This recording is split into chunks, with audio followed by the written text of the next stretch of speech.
ஆமா, வளர்ச்சி திட்டங்கள செஞ்சுட்டு தான் இருக்கிறாங்க. யார் யாருக்குன்னா, திமுக நிர்வாகிகளுக்கு கஞ்சா கடத்தும் திட்டம், கள்ளச்சாராயம் காய்ச்சும் திட்டம், டாஸ்மாக பிளாக்ல ஓட்டுற திட்டம், இந்த மாதிரி நிறைய கஞ்சா செடிலாம் 9 வரைக்கும் வளர்த்த சாதனைலாம் பண்ணிட்டு இருக்காங்க.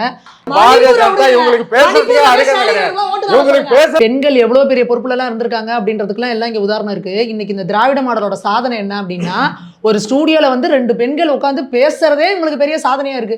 நீங்கலாம் வந்துட்டு பத்திரமா போறீங்கல்ல, இதுவே நான் பேசுனது என்னன்னா, நான் பேசுனது வந்து பத்திரமா நீங்க வந்து கலந்துக்கிறீங்கன்னு சொன்னேன். ஸ்டுடியோக்குள்ள உட்கார்ந்து பேசுறது இல்ல, தவறாக பொருள் புரிந்து கொள்ளப்பட்டது. நீங்க இன்னைக்கு பெண்களுக்கு இவ்வளவு பிரச்சனை இருக்கறனால தான் நாங்க பத்திரமா வந்து ஸ்டுடியோல ஒரு ரெக்கார்ட் பண்ணிட்டு போனனாலே சாதனையா இருக்கு. அதான் திராவிட மாடல் சாதனை. அப்புறம் சொல்றாரு, அங்கொன்னும் இங்கொன்னுமா நடக்கிறதுக்கு ஆட்சியாளர் எப்படி பொறுப்பேற்றுக்க முடியினாரு. இதே வாய் போன வருஷம் போன ஆட்சியில் அதிமுக என்ன சொன்னாங்க, பொழுது போய் பொழுது விடுஞ்சோன்னா ட்வீட் போடுவார் ஸ்டாலின் அவர்கள். எடப்பாடி பழனிசாமி இதற்கு பொறுப்பேற்க வேண்டும், பதவி விலக வேண்டும் அப்படின்னு போடுவாரு. அதே மாதிரி பெண்களுக்கு எதிரான பாலியல்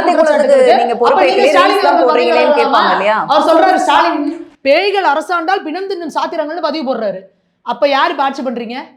அப்ப நீங்க ஆட்சி சரியில்லாதனால தானே இப்படி நடக்குது.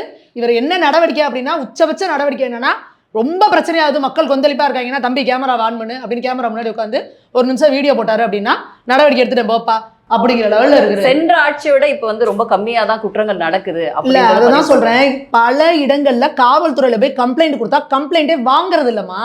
ஏமா அந்த விளாத்திக்குள்ள பிரச்சனைல அந்த பொண்ணு காணான்னு நைட்டு போயிருக்காங்க. எவ்வளவு வைத்தறிச்சலா இருக்கு. 8 மணிக்கு காவல்துறை அந்த கம்ப்ளைண்ட் எடுத்து நீங்க போய் அந்த இடத்துல தேடி அந்த பிள்ளைய காப்பாத்தியாவது இருக்கலாமா? உங்களுக்கு ஏழை பிள்ளைங்க உசுறுனா என்னைக்கு உங்களுக்கு தான் இருக்கு. இவர் கேட்கிறாரு, மணிப்பூரை பாரு, மத்திய பிரதேச பாரு, உத்தரப்பிரதேச பாருன்னு. நான் திரும்ப திரும்ப கேட்கிற எல்லா இடத்துலயும், உங்க திமுகவோட ஒரு அமைச்சரோட பிள்ளையோ, எம்எல்ஏவோட பிள்ளையோ, கவுன்சிலரோட பிள்ளையோ, ஒரு வட்ட செயலாளரோட பிள்ளை மேல கை வச்சானா அவனை விட்டுருவீங்களா? நீங்க கால்மாறு கைவேற ஆக்குவீங்கல்ல. ஏழை விட்டு பிள்ளைனா நீங்க வந்து மத்திய நீங்க சொல்லுங்க, ஒரு வட்ட செயலாளரோட பொண்ணை எவனாவது போய் இப்படி பாலியல் துன்புறுத்தல் பண்ணிட்டானா பாப்பா? மணிப்பூர்ல எல்லாம் 1000 2000 பாப்பா. நம்ம தலைவர் ஆட்சியில 2 தான் பாப்பா. ஒன்னும் பிரச்சனை இல்லை அப்படி சொல்லிடுவீங்களா? ஒரு பெண் குழந்தைக்கு கூட அந்த அநியாயம் நடக்கக்கூடாதுன்னு முதல்வர் இறங்கணுங்க களத்துல. என்ன ஆட்சி நடக்குது, எப்படி அந்த புள்ள மேல கை வைக்கலான்னு நீங்க கேட்டீங்கன்னா அந்த பயம் இருக்கும். முதல்வர் மேடையில போய் சொல்றாரு, இதெல்லாம் எதிர்க்கட்சிகளின் திட்டமிட்ட புரளி, தமிழ்நாடு பாதுகாப்பா தான் இருக்குன்னு நீங்க அடிச்சு சொன்னீங்கன்னா, அப்ப காவல்துறை என்ன பண்ணுவாங்க? நம்ம என்ன தப்பு பண்ணாலும் சப்பக்கட்டு கட்டுறதுக்கு நம்ம முதல்வர் இருக்காரு. அப்ப நம்ம இன்னைக்கு நான் ஒழுங்கா நடவடிக்கை எடுக்கலைன்னா காவல்துறை முதல்வர் நம்மளை தொலைச்சிருவாருன்னு பயம் இருந்தா நடவடிக்கை எடுக்குமா இல்லையா காவல்துறை? எப்படி தப்பு பண்ற பெண்கள் மேலேயே நீங்க விக்டிம் பண்றது? அவ எங்க எவன் கூட ஓடி போனாலோ, நீ என்ன ட்ரெஸ் பண்ணி இருந்தியோ, எவ்வளவு இதெல்லாம் தவறானது. அது மாதிரி எந்த அரசும் சொல்லல.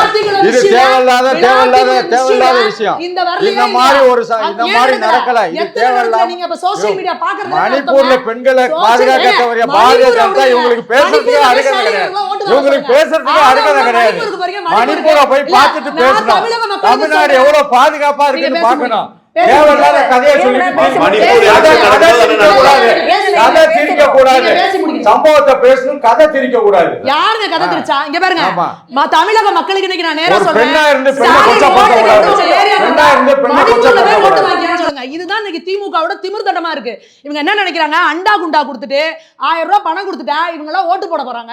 இவங்களுக்கு எல்லாம் என்ன பெண்கள் உரிமை தொகையெல்லாம் கேவலப்படுத்த கூடாது. யாரை கேவலப்படுத்த? இன்னைக்கு அந்த குழந்தை அந்த விளையாட்டு அவங்களுடைய உரிமை தொகை, அதை போய் தவறா பேசக்கூடாது. சொல்றாரு, உனக்கு 1000 ரூபாய், உங்க அம்மாக்கு 1000 ரூபாய், போன்ல ரீசார்ஜ் பண்ணி எவங்கிட்ட வேணா பேசுன்னு சொன்னது யாரு? அது மாதிரி யாரும் பேசல. எவங்கிட்ட வேணாலும் பேசலாம், யாரும் பேசல. தவறான தகவல், துரைமுருகன் தவறான தகவல், எவங்கிட்ட வேணா பேசுங்க, தவறான தகவல். அது மாதிரி யாரும் பேசல. பதிவு இருக்கு, யாரும் பேசல. தவறான தகவலை பதிவு செய்ய வேண்டாம். யாருங்க சொல்றா? என்கிட்ட ரெக்கார்ட் இருக்கு, போடுங்க. இளைய பரத நோட் பண்ணுங்கப்பா. இத பேசி முடிச்சோம் துரைமுருகன் சொன்னாரா இல்லையா அந்த வீடியோ ப்ளே பண்ணுங்க. எதா இருந்தாலும் சொல்லிட்டு சொல்லல, இவங்க போய் பேசிட்டு இருக்காங்க. தாத்தா காலத்து திமுகவே இருக்காங்க. எங்கயாவது ஒரு மூலையில மேடை போட்டு பேசிவிட்டு நான் இந்துக்கள்னா திருட அப்படின்னு சொல்லிட்டு இந்த பாரதிய ஜனதா கட்சிக்கு இந்துத்துவா எடுக்கலன்னா தூக்கம் வராது. கரெக்டா அதுதான் எடுக்கிறாங்க. இந்துக்கள்னா தேர்தல் நேரம் வந்தாலே இந்துத்துவா எடுக்கிறதுதான் வேலை, வேற வேலை இல்ல.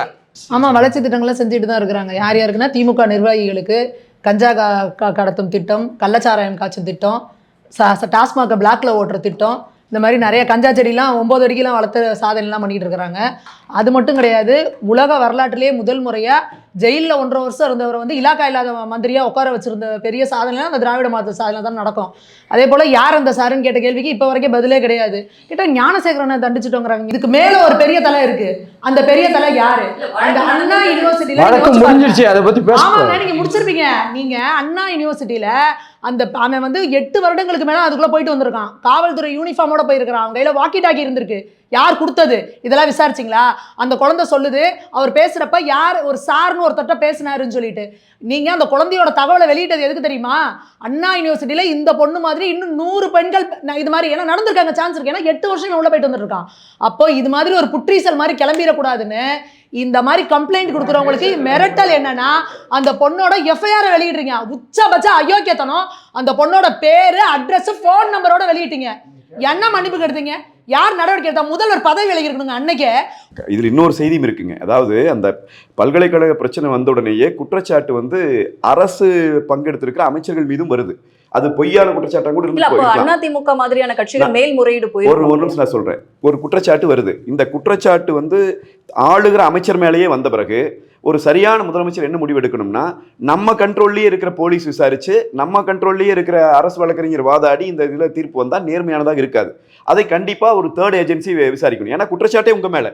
அப்போ நீங்கள் அந்த தேர்ட் ஏஜென்சியான சிபிஐக்கு அந்த வழக்கை கொடுத்துருக்கணும். சிபிஐ விசாரித்து இந்த வழக்கில் முடிவு வந்துருந்துச்சுன்னா அது எல்லாரும் ஏற்றுக்கொள்ளப்படுகிற முடிவாக இருக்கும். புரியுதானுங்களா? ஒரு முதலமைச்சருக்கு மனசில் எந்த பிரச்சனையும் இல்லை அப்படின்னு சொன்னால் இந்த மாதிரி வழக்குகள் வரும்போது நம்ம அரசில் இருக்கிற அமைச்சர்கள் மீதே குற்றச்சாட்டு வந்துடும் போது சிபிஐ கொடுத்துருவாங்க. அப்படித்தான் கடந்த கால முதலமைச்சர்கள் எல்லாம் கொடுத்துருக்காங்க. ஆனால் எடப்பாடியார் உட்பட அவருடைய ஆட்சி காலத்தில் சிபிஐக்கு போயிருக்கு வழக்கு. அந்த வழக்கில் இன்னைக்கு தீர்ப்பு வந்துருச்சு. ஆனால் இவங்க எதிர்த்து அதை பேசிகிட்டே இருப்பாங்க, திமுக அதை எடுத்துட்டு. இங்கே இவர்களே வழக்கை எடுத்து இந்த காவல்துறையை இவர்களே ஒரு எஃப்ஐஆர், இந்த காவல்துறையை அந்த வழக்கை நடத்தி இந்த அரசு வழக்கறிஞரே போய் அங்க பிரசன்ட் பண்ணி ஒரு நீதிபதி நீங்க இதுல குறை சொல்ல முடியாது. ஏன்னா இவங்க என்ன வைக்கிறாங்களோ அதுக்கு சாட்சி கொடுக்குற சாட்சியின் மேல தான் அவங்க தீர்ப்பு தர முடியும். இவங்களே கொடுத்து இதை முடிச்சிருக்காங்க. நான் அக்காக்கு மட்டும் ஒரு விஷயம் சொல்லிடுறேன். இந்த அந்த யார் அந்த சாருங்கிற விஷயம் தெரியலங்கிற வருத்தம் எல்லாருக்குமே இருக்கு. ஆனா கவலைப்பட வேண்டாம், ஜூன் மாசம் தெரிஞ்சிடும். நீங்க உங்க கருத்தை பதிவு பண்ணிடுங்க. திட்டங்கள் வளர்ச்சி பணிகள் எதுவுமே கிடையாது. இவங்களை கேளுங்க, திருப்பி 5 சொல்லுவாங்க. பெண்களுக்கு 1000 ரூபாய் விடியல் பயணம், கல்லூரி பெண்களுக்கு 1000 ரூபாய், கல்லூரி மாணவர்களுக்கு 1000 ரூபாய். இதை தவிர வேற என்ன இருக்காங்க சொல்லுங்க. ஒண்ணுமே கிடையாது. ஆனா திரும்புற பக்கம்லாம் மக்களுக்கு பிரச்சனை போராட்டம் மட்டும்தான், வேற எதுவுமே கிடையாது. தப்பு நடக்குதுன்னு ஒத்துக்க கூட முடியாத ஒரு முதல்வரை இந்த தமிழக வரலாற்றிலே பார்த்தது கிடையாது. எந்த ஒரு முதல்வராக இருந்தாலும் சரி, ஒரு இடத்துல தப்பு நடக்குது அப்படின்னா அந்த இடத்துல போய் நின்று ஸ்ட்ரிக்டா ஆக்ஷன் எடுப்பாங்க. மக்களுக்கு நம்பிக்கை வரும். இன்னைக்கு எப்படி இருக்குன்னா, இவங்க சொல்றாங்க நீங்களும் நானும் இன்னைக்கு வெளியில வரோம்ல ஸ்டூடியோல 10 மணிக்கு மேல நம்ம வீட்டுக்குள்ள போனோம்னா, இன்னைக்கு நீங்க யோசிச்சு பாருங்க. இதே 5 வருஷத்துக்கு முன்னாடி நமக்கு போன் வராது. இப்பெல்லாம் என்ன பண்றோம்? 10 மணிக்கு மேல இருந்தா லைவ் ட்ராக் அனுப்புறோம் வீட்டுல இருக்கிறவங்களுக்கு. அந்த நிலைமையில இருக்கு. இவங்க எல்லாம் பேசிக்கிட்டு இருக்காங்க. கார்ல போற நமக்கே இந்த நிலைமைனா, தெருவுல நடந்து போய் பஸ்ல இறங்கி வீடு வரைக்கும் நடந்து போறாங்கல்ல, அந்த சாமானிய பெண்களோட நிலைமையை வச்சு பாருங்க. கஞ்சா கண்ணு முன்னு தெரியாம கஞ்சா, ஸ்கூல் பசங்க கையில கஞ்சா, அரசு பள்ளி மாணவர்களோட எதிர்காலம் இன்னைக்கு சீரழிஞ்சு கிடக்கு. உயர்நிலை பள்ளியில வந்து 8.5% டிராப் அவுட்ஸ். உயர்நிலை பள்ளினா யாரு? 11th 12th படிக்கிற பசங்க 8.5% டிராப் அவுட்னா இது சாதாரண விஷயம் கிடையாது. ஒரு தலைமுறையை நாசம் பண்ணியிருக்கு இந்த திமுக 5 வருஷம் ஓட்டு போட்டு. கஞ்சா ஸ்கூல்ல கஞ்சா பொட்டலம், நம்மளாம் தயிர் சாத பொட்டலத்தை தூக்கிட்டு போயிட்டு இருந்தோம் ஸ்கூலுக்கு. இப்ப கஞ்சா பொட்டலத்தை தூக்கிட்டு போறாங்க. விதவிதமா சொல்றான். பச்சை முட்டாயி, ஆரஞ்சு முட்டாயி, கூலிப்பு. குஜராத்துக்கு போவாங்க நீங்க. காவல்துறை யார் கையிலங்க இருக்கு? குஜராத்ல இருந்து கூலிப்பிக்க வருதுன்னா முதல்வர் கையாளாத முதல்வராங்க.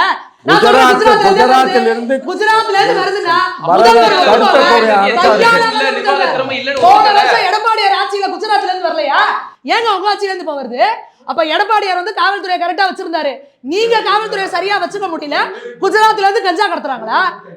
கஞ்சா கடத்துறதே உங்க திமுக இருக்க ஜாபர் சாதிக்கு தானங்க. நிறைய பாரதிய ஜனதா கட்சி சேர்ந்தவங்க நிறைய பேர் கஞ்சா கடத்திருக்காங்க. உலகத்துக்கே ஏற்றுமதி. முதல்வர் சொன்னாரு, எங்களுக்கு இந்தியாக்குள்ள எல்லாம் போட்டி கிடையாது, உலக நாடுகளோட தான் போட்டி. எதுக்கு? மெத்து கஞ்சா கடத்துறதுல. அவன் ஆச்சரியப்பட்டு இருக்கான். டேய் எப்படிரா கோதுமை மாவு கேழ்வரகு மாவுல எல்லாம் மெத்த கலந்து அங்க அனுப்பி அங்க போய் அதை டிஸ்மேண்டில் பண்றாங்க. படம்லாம் நிறைய நீங்க வச்சு ஜேம்ஸ் பாண்ட் படம்லாம் எடுக்கலாம். அந்த அளவுக்கு மூலக்காரங்க எல்லாம் திமுக தான் இருக்கிறாங்க. கஞ்சா கள்ளச்சாராயம் காத்துறான். யாருன்னு பார்த்தா கண்ணுக்குட்டி. பார்த்தா எல்லா இடத்துலயும் முதல்வர் போட்டோ ஒட்டி வச்சிருக்கான். அவனை ஜாமீன்ல விட்டு திருப்பி கள்ளச்சாராயம் கட்சி திருப்பி 2 பேர் செத்து போனாங்க. எந்த மீடியாவை டிபேட் பண்ணிச்சா? மீடியாவை ஒட்டுமொத்தமா நீங்க கையில வச்சுக்கிட்டு இந்த தமிழக மக்களோட ஒன்றிய அரசு கட்டுப்பாட்டுல நெரிச்சுக்கிட்டு இருக்கீங்க. தமிழக மக்களோட அழுகுரல் வெளியே கேட்காத அளவுக்கு மீடியாக்களை வச்சு நீங்க குரவலையை நெரிச்சிட்டு இருக்கீங்க. ஆனா ஓட்டு கேட்டு அந்த மக்கள் கிட்ட தான் போகணும். இன்னைக்கு நான் இளைய பாரதம் மூலமா சொல்றேன், என்னைக்கு எழுதி குறிச்சு வச்சுக்கோங்க. திமுகல எத்தனை எம்எல்ஏக்கள் ஓட்டு கேட்டு போகும்பொழுது துரத்தி அடிக்கப்படுறாங்கன்றத பாருங்க. எல்லா மக்களும் செய்வாங்க. இன்னைக்கு திமுக இருக்கிற சேலஞ்சு ஓட்டு கேட்டு தொகுதிக்குள்ள போறதே சேலஞ்சு. ஜெயிக்கிறதெல்லாம் அடுத்து விடுங்க. ஓட்டு கேட்டு இவங்க தொகுதிக்குள்ளே போக முடியாது.